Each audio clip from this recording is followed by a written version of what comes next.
Bismillahirrahmanirrahim.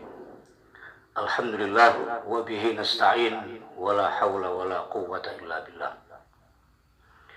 Saudara-saudara yang dimuliakan oleh Allah Subhanahu wa taala, alhamdulillah kita bertemu kembali dalam kesempatan yang berbahagia ini. Pada kesempatan ini akan saya lanjutkan pembahasan terkait dengan kategori atau hal-hal yang berkaitan dengan persoalan ibadah. Kalau pada pertemuan sebelumnya kita bicarakan tentang ketentuan yang berkaitan dengan persoalan keduniaan, maka pada kesempatan ini kita akan bicarakan tentang ketentuan yang terkait dengan persoalan ibadah. Bismillahirrahmanirrahim. Sebagaimana masalah keduniaan, kita sudah tahu bahwa persoalan keduniaan itu hukum asalnya adalah boleh. Sehingga untuk menyatakan terlarangnya sebuah persoalan keduniaan itu perlu kepada dalil. Maka sebaliknya, kalau kita berbicara tentang persoalan ibadah, berarti ibadah itu hukum asalnya adalah haram. Artinya, sebelum ada dalil yang menyatakan bolehnya, maka kita tidak dibenarkan mengerjakan sebuah ibadah, apapun dia kategorinya. Dalam kaitan ini, maka kemudian ulama usul membuat kaidah atau rumusan. Di antaranya rumusan yang sangat populer, insya Allah kita semua sudah tahu, ialah sebuah kaidah yang menyatakan al-aslu fil ibadat at-tahrim, bahwa asal dalam masalah ibadah itu adalah haram. Tentu yang dimaksud adalah selama belum ada dalil yang menunjukkan bolehnya sebuah ibadah, maka tentu saja hukum asalnya adalah haram, yaitu tidak boleh dilakukan sebelum ada dalil yang membolehkan. Ini tentu sesuatu yang logis, karena kita semua tahu ibadah itu adalah sesuatu yang kita tidak akan tahu bagaimana ibadah itu harus dilakukan, kapan ibadah itu harus dilakukan, lalu kaifiahnya seperti apa sebuah ibadah itu, kita semua tidak akan pernah tahu kalau tidak kemudian agama yang memberitahu. Jadi kalau kemudian ulama merumuskan bahwa asal persoalan ibadah itu haram, ini sesuatu yang logis.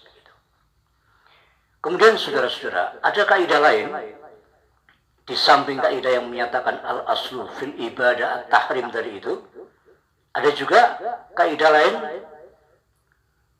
yang juga dirumuskan oleh ulama, sebenarnya semakna tetapi dengan ungkapan yang sedikit berbeda, yaitu al-aslu fil ibadah at-tauqif wal ittiba'.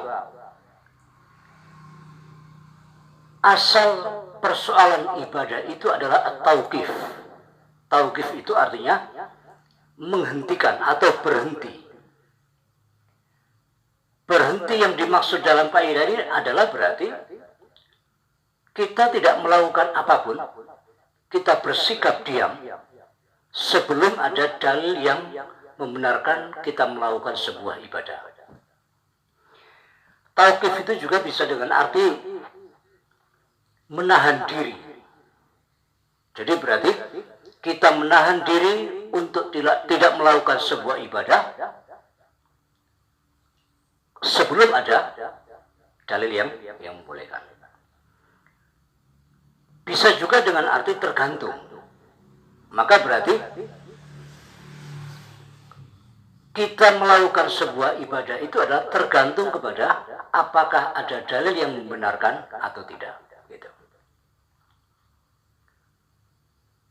Wal ittiba juga ittiba, artinya kita mengikuti ajaran itu. apakah memang ada ajaran yang menyatakan ibadah tersebut boleh dilakukan atau tidak, begitu. Walhasil, saudara-saudara yang dimuliakan oleh Allah, adalah sangat logis kalau kemudian kaidah ini menyatakan pada prinsipnya persoalan ibadah itu tidak boleh dilakukan sebelum ada dalil yang membolehkan. Kemudian, saudara-saudara yang berbahagia, sama seperti pembahasan kita ketika masalah keduniaan pada waktu yang lalu, bahwa kaidah tadi menyatakan asal persoalan ibadah itu haram. Asal persoalan ibadah itu adalah tauqif dan ittiba. Kita masih ingat bahwa asal di sini mempunyai tiga kategori. Yang pertama adalah bahwa asal itu sifatnya am atau umum. Itu berarti apapun dia yang sifatnya ibadah, itu berarti tidak boleh dulu dilakukan sebelum ada dalil yang membolehkan. Nah, sehingga kalau kemudian ada yang melakukan sebuah ibadah sementara tidak ada dalil yang membenarkan ibadah tersebut, maka berarti orang tersebut sudah menyalahi ketentuan asal yang sifatnya umum itu. Selanjutnya, asal itu juga bisa dengan arti istishab atau mustashab. Kita sudah tahu bahwa dengan bahasa sederhana, istishab atau mustashab itu ialah mengembalikan sesuatu kepada asal sebelum ada dalil yang merubahnya. Artinya bahwa sebelum ada dalil yang menyatakan bolehnya sebuah ibadah, maka persoalan ibadah harus kita kembalikan ke hukum asalnya, yaitu haram tadi itu. Sehingga sama seperti masalah am tadi, kalau kemudian ada yang melakukan sebuah ibadah, itu artinya dia sudah menyalahi ketentuan asal. Oleh karena menyalahi ketentuan asal, maka harus ada dalil yang menyatakan bolehnya itu. Kemudian yang ketiga, asal itu dengan pengertian ar-rajih, yang kuat. Artinya bahwa yang kuat pada asalnya ibadah itu adalah berstatus haram, tidak boleh dulu dilakukan. Nah, sehingga kalau kemudian ada yang melakukan sebuah ibadah tanpa adanya dalil, maka itu berarti marjuh namanya, itu berarti lemah. Nah, saudara-saudara yang berbahagia, asal yang sifatnya umum, asal yang sifatnya tadi istishab, asal yang sifatnya ar-rajih, itu semua bisa berubah dengan catatan selama memang ada dalil. Kalau tidak ada dalil, maka kembali ke ketentuan asal. Dalam hal ini tentu saja adalah tidak dibenarkan atau tidak dibolehkan. Saudara-saudara yang dimuliakan oleh Allah Subhanahu wa Ta'ala, tentu kita semua sudah paham bahwa kita mengerjakan suatu ibadah, apakah itu sholat, apakah itu puasa, ataukah itu haji, atau ibadah-ibadah yang lain, yang mahdhah itu semua kita lakukan adalah semata-mata karena memang ada syariat yang menyatakan adanya ibadah itu. Kita salat karena memang ada nas yang menyatakan aqimus shalah misalnya. Kita mengerjakan ibadah puasa Ramadan karena memang ada nas yang menyatakan kutiba alaikumus shiyam misalnya. Kita mengerjakan ibadah haji atau umrah itu karena memang ada nas yang menyatakan misalnya bahwa Allah mewajibkan kita semua mengerjakan ibadah haji selama memang kita ada kemampuan. Man istata'a ilaihi sabila itu. Saudara-saudara yang berbahagia, sama halnya dengan kaidah yang terkait dengan masalah keduniaan tempo hari. Maka ibadah kaidah yang terkait dengan ibadah ini atau rumusan yang terkait dengan ibadah ini pun oleh ulama dirumuskan berdasarkan kepada nas, kepada dalil. Di antaranya adalah pada surah Asy-Syura ayat yang ke-21 yang menyatakan a'udzubillahi minasyaitonirrajim am lahum syuraka'u, apakah mereka mempunyai sekutu, syara'u lahum, yang membuat syariat bagi mereka, minad din, dari agama ini, malam ya'zan billah, yang itu sebenarnya tidak diizinkan oleh Allah Subhanahu wa taala. Maka saudara-saudara, ayat ini oleh ulama dijadikan sebagai dasar perumusan kaidah tadi itu. Misalnya al-aslu fil ibadah at-tahrim, atau tadi yang kaidah lain yang menyatakan al-aslu fil ibadah at-tauqif wal ittiba misalnya. Alasan yang lain adalah sabda Rasul yang menyatakan wa in kana min umuri dinikum fa ilayya, dan jika itu termasuk urusan agamamu maka ilayya, maka kembali kepadamu.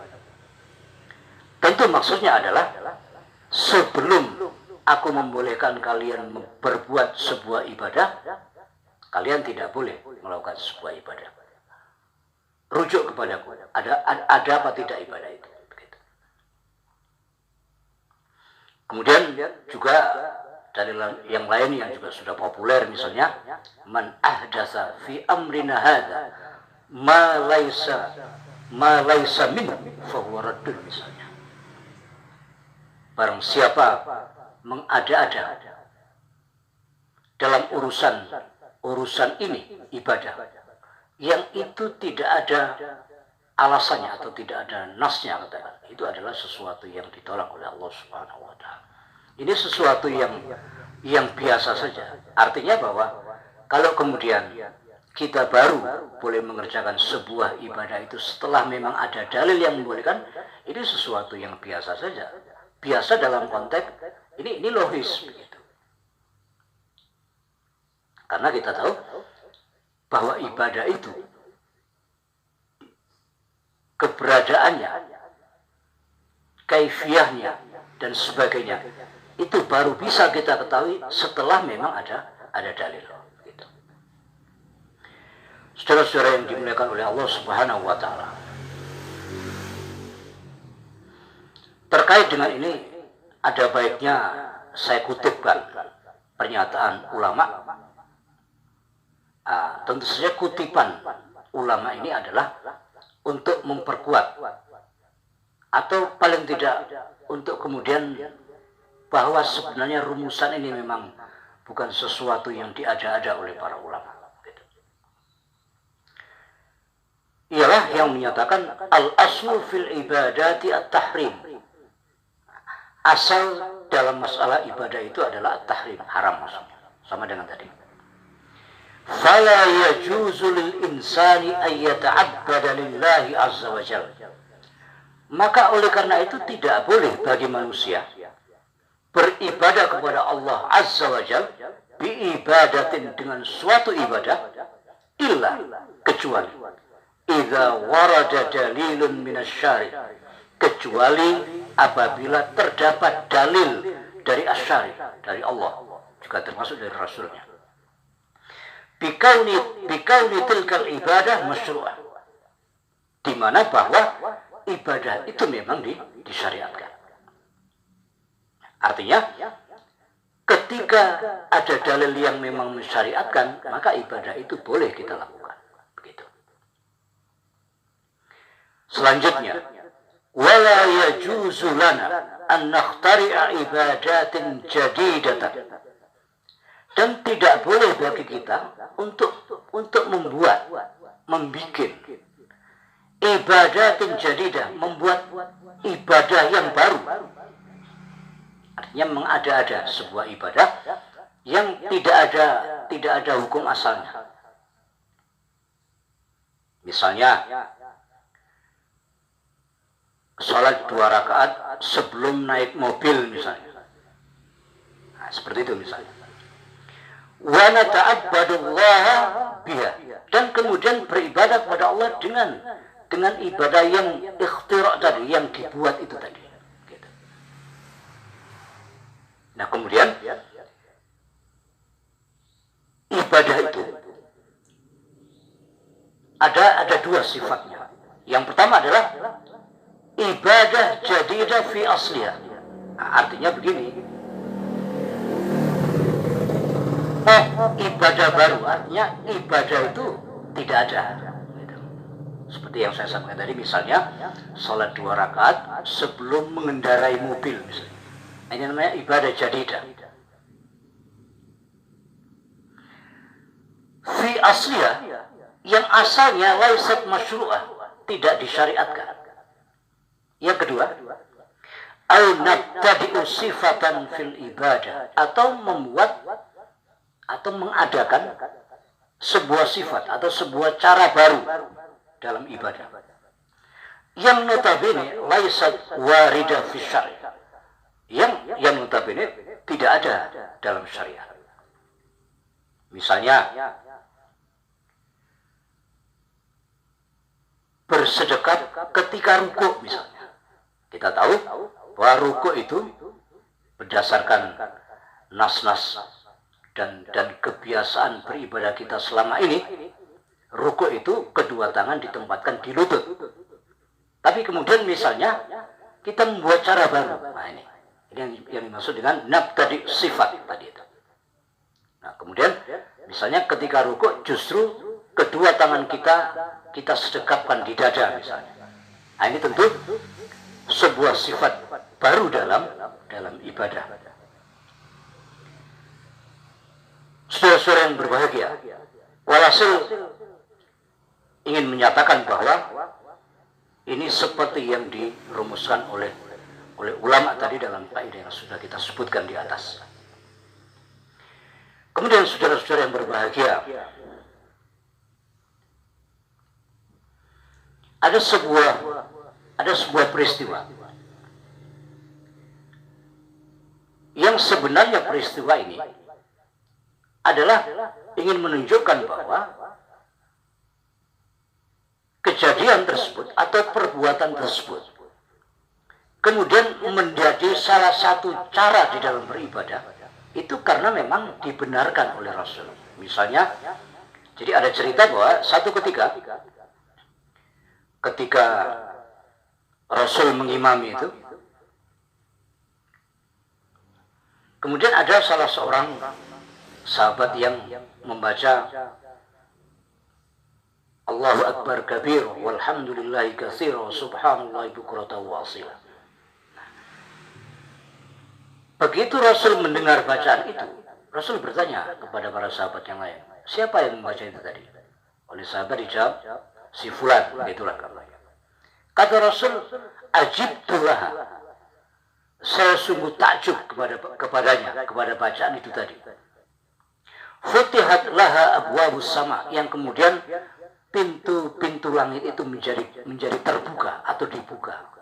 Nah, pernyataan Rasul bahwa ajibtulah, saya takjub dengan ucapan tadi itu, ini menunjukkan bahwa ini merupakan takrir. Bahkan takrirnya ini bukan sekedar Rasul diam, bahkan Rasul mengucapkan persetujuannya.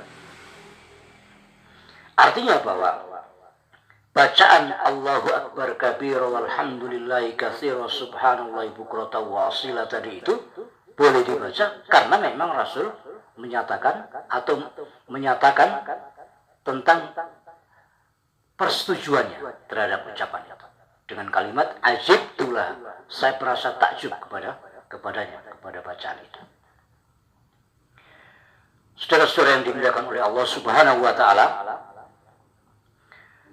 dengan demikian dapat kita simpulkan bahwa kalau persoalan keduniaan itu pada asalnya boleh, maka untuk menyatakan tidak bolehnya itu perlu kepada dalil.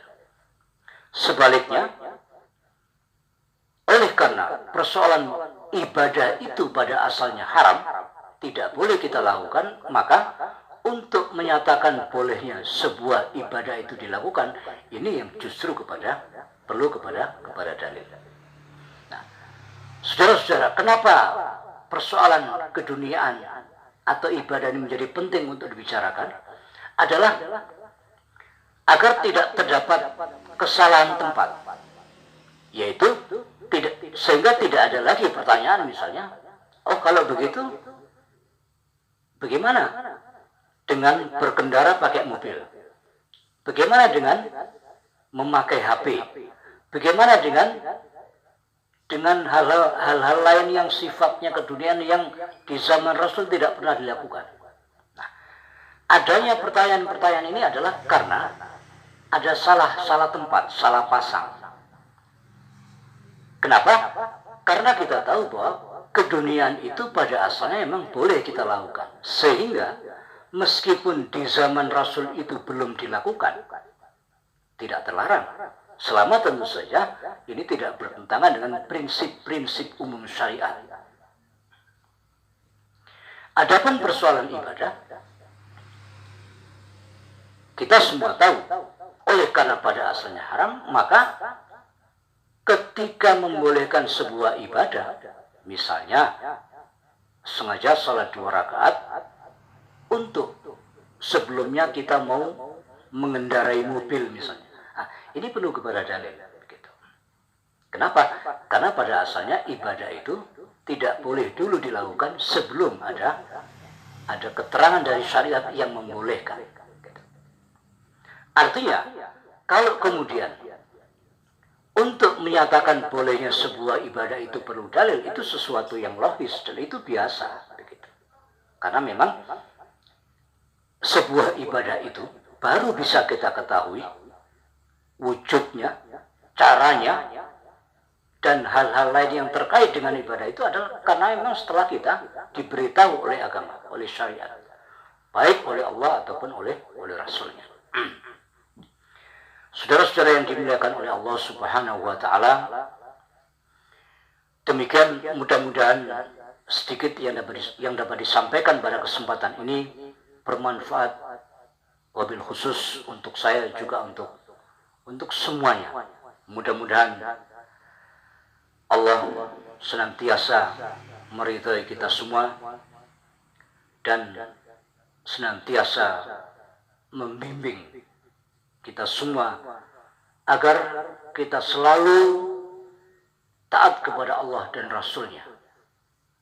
Apa yang dibolehkan kita lakukan, apa yang dilarang kita tinggalkan. Demikian. Wassalamualaikum warahmatullahi wabarakatuh.